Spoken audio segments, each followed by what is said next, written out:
வணக்கம்.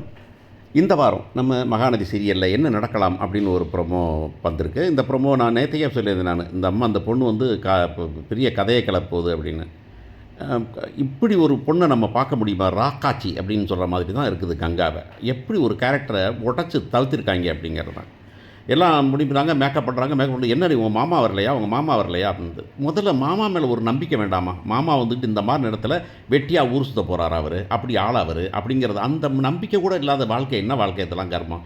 கங்கா தான் சொல்கிறேன். அப்போ இந்த பையனை பிடிக்கலைங்கிறது என்ன பண்ணுச்சோ அதே தான் திரும்ப பண்ணுது அப்படிங்கிறது தான். வந்துருவாருக்கான்னு உடனே மேடையில் மேடம் வைக்கிறாங்க. உட்கார வச்சு இன்னும் மாமா வரலையாங்கிறாங்க. இன்னும் வரல, அவர் வரமாட்டாருடி, அவர் வரமாட்டாருன்னு கத்திக்கிட்டு இருக்குது. எல்லாரும் ஆசுவாசப்படுத்துகிறாங்க.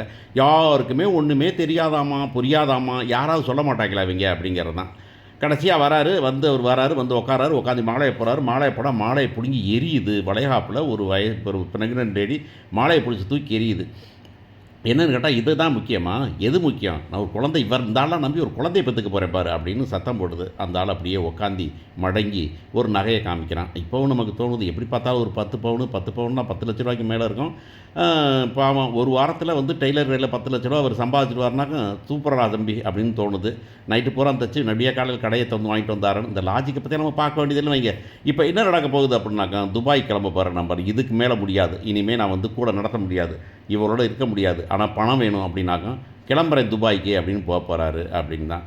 ஏன் துபாய்க்கு போகிறாருன்னு சொல்கிறீங்கிறீங்களா? பழனிசாமி துபாய்க்கு போனார்ல, அந்த மாதிரி தான் போகிறாரு. ஏன்னா இவர் வந்துக்கிட்டு பிக் பாஸ் போகிறாராமா. பார்ப்போம்.